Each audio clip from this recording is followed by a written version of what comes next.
Jadi pemimpin kok cuma bisa nyuruh-nyuruh doang, modal telunjuk. Kalau gitu mah yang kita pimpin bakal males buat ngikuti arahan kita, bakal takut sama kita, dan juga bakal nggak percaya sama kita. Atau sebaliknya, kita pemimpin yang kelihatannya biasa-biasa aja, seperti mas-mas biasa atau mbak-mbak biasa, tapi semua orang itu respect sama kita. Mereka mau ngikuti arahan kita tanpa tertekan. Nah, dari situ kita bisa ambil pelajaran. Pemimpin yang baik itu bukan cuma soal jabatan aja, tapi pemimpin yang baik adalah pemimpin yang mampu untuk mengarahkan para yang dipimpinnya supaya mereka mengikuti arahan kita dengan lancar. Kalau dalam konteks kita, kepemimpinan dalam pendidikan ini punya peran yang sangat besar banget.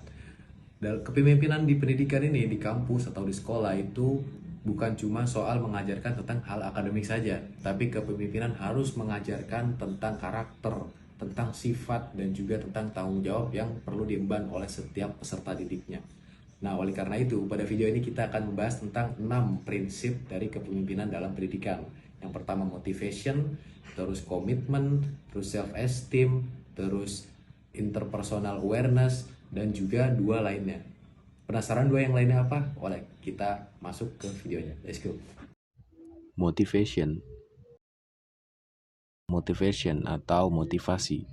Motivasi dalam kepemimpinan berarti kemampuan seorang pemimpin untuk membangkitkan semangat orang lain. Dalam pendidikan, motivasi sangat penting karena tidak semua orang selalu berada dalam kondisi semangat. Ada siswa yang merasa tidak percaya diri, ada teman yang malas mengerjakan tugas, dan juga ada anggota organisasi yang mulai kecapean. Pemimpin yang baik tidak langsung menghakimi dengan kalimat seperti "kamu malas banget" atau "kamu gak niat". Sebaliknya, pemimpin yang baik mencoba memahami penyebabnya, lalu memberi dorongan yang membangun. Contohnya dalam tugas kelompok, ada satu anggota yang tidak aktif. Pemimpin kelompok yang buruk mungkin langsung marah dan menyalahkan dia. Tapi pemimpin yang baik akan bertanya, apakah dia sedang kesulitan atau bagaimana cara dia bisa membantu temannya ini. Dengan begitu, orang tersebut akan merasa dibantu, bukan diserang. Jadi, dalam kepemimpinan pendidikan, motivasi bukan sekedar memberi kata-kata semangat seperti "ayo bisa, ayo". Motivasi lebih dari itu. Motivasi adalah seni untuk membuat orang lain sadar bahwa dirinya mampu dan bahwa apa yang ia lakukan itu penting. Empathy. Prinsip kedua adalah empati atau empati. Empati adalah kemampuan untuk memahami perasaan, situasi, dan sudut pandang orang lain. Dalam kepemimpinan, empati membuat seorang pemimpin tidak hanya fokus pada target, tetapi juga memperhatikan kondisi manusia yang sedang ia pimpin. Misalnya, seorang guru melihat muridnya tiba-tiba sering diam dan nilainya terus menurun. Guru yang tidak punya empati mungkin langsung berkata, "Kamu kurang belajar." Tapi, guru yang punya empati akan mencoba mencari tahu apakah murid itu sedang punya masalah keluarga, sedang sakit, atau bahkan mengalami tekanan mental. Dalam kehidupan sehari-hari, empati juga bisa terlihat saat seorang ketua kelas tidak memaksakan teman-temannya rapat terlalu malam, karena dia tahu ada yang harus membantu orang tua, belajar untuk besok, atau mungkin punya keterbatasan akses internet. Empati bukan berarti pemimpin harus selalu memanjakan orang lain, tapi empati berarti pemimpin mampu bersikap tegas, tapi tetap manusiawi. Pemimpin yang empatik bisa berkata, "Saya paham, kamu sedang kesulitan, tapi tanggung jawab tetap harus diselesaikan. Mari kita cari cara yang paling realistis." Jadi, empati membuat kepemimpinan menjadi lebih hangat, adil, dan juga tidak terlalu kaku. Self-esteem. Prinsip ketiga adalah self-esteem, yaitu hargai diri atau penghargaan terhadap diri sendiri. Dalam kepemimpinan pendidikan, self-esteem penting karena seorang pemimpin harus memiliki kepercayaan diri yang kuat. Tapi bukan sombong, bukan merasa paling benar, melainkan ia yakin bahwa dirinya mampu untuk menjalankan tanggung jawab. Pemimpin dengan self-esteem yang baik biasanya tidak mudah jatuh ketika dikritik. Ia bisa menerima masukan tanpa merasa direndahkan.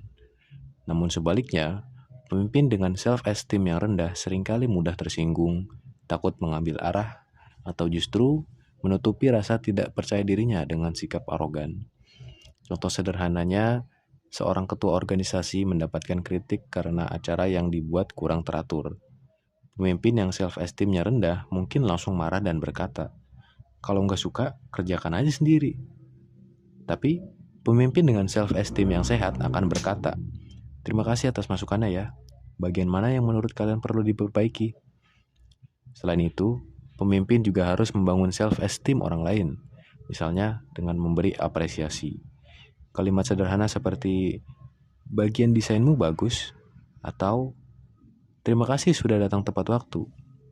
Kata-kata tersebut bisa membuat seorang merasa dihargai dan lebih percaya diri. Dalam pendidikan, penghargaan terhadap diri sendiri dan orang lain nantinya akan menciptakan lingkungan belajar yang positif. Decision making. Prinsip keempat adalah decision making atau pengambilan keputusan. Seorang pemimpin pasti akan berhadapan dengan pilihan. Kadang pilihannya mudah, tapi juga sering sulit. Dalam pendidikan, keputusan bisa berkaitan dengan pembagian tugas, penyelesaian konflik, strategi belajar, atau aturan kelas. Pengambilan keputusan yang baik tidak dilakukan secara asal, emosional, atau hanya berdasarkan kepentingan pribadi. Pemimpin perlu mempertimbangkan data, kondisi, dampak, dan juga nilai keadilan yang ada. Contohnya, dalam kerja kelompok ada dua pilihan, tugas dibagi rata atau dibagi berdasarkan kemampuan masing-masing. Pemimpin yang bijak tidak langsung mengambil seenaknya, tapi ia bisa melihat siapa yang kuat di dalam desain, siapa yang kuat menulis, dan siapa yang mampu untuk berpresentasi dengan baik. Lalu, semuanya dibagi tugas sesuai kemampuannya. Dan hasilnya, pekerjaan akan menjadi lebih efektif dan anggota kelompok merasa tugasnya sesuai. Namun, decision making juga membutuhkan keberanian. Kadang pemimpin tidak bisa menyenangkan semua orang. Yang penting, keputusan tersebut punya alasan yang jelas dan juga tidak merugikan secara sepihak dan juga tentu saja bisa dipertanggungjawabkan. Komitmen. Prinsip kelima adalah komitmen atau komitmen. Komitmen adalah kesungguhan untuk menjalankan tanggung jawab sampai selesai. Dalam kepemimpinan pendidikan, komitmen sangat penting karena tanpa komitmen, ide yang bagus hanya akan berhenti sebagai rencana semata. Banyak orang yang semangat di awal, tapi mereka mulai menghilang ketika prosesnya sulit.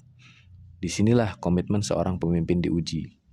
Contohnya, seorang ketua panitia acara sekolah sudah berjanji akan mengatur jalannya acara.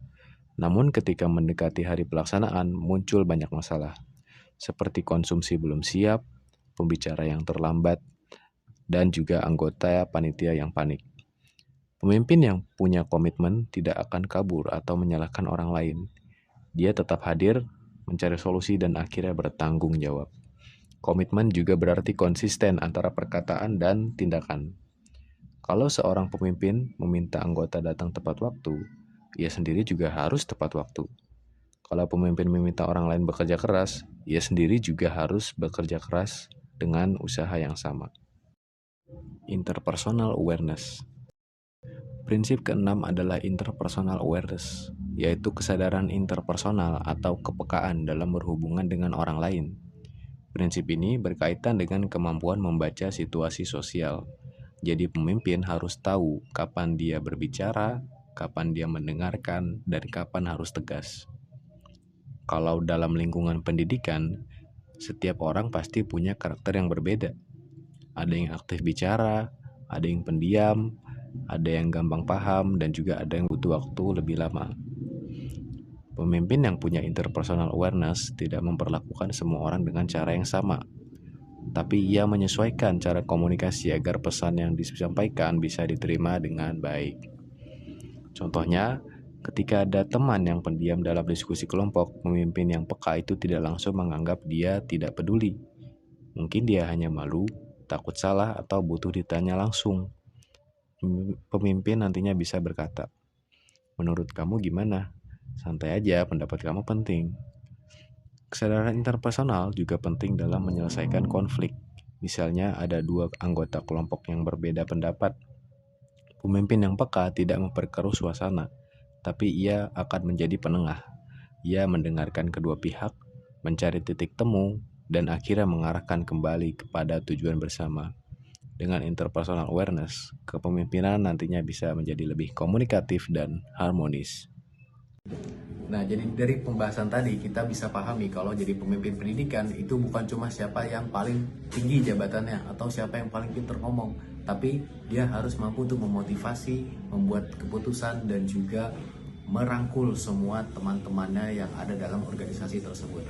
Nah, sekarang untuk penutup, pertanyaan untuk kalian. Kalau kalian jadi pemimpin, kira-kira kalian mau jadi yang ditakuti atau mau jadi yang menginspirasi?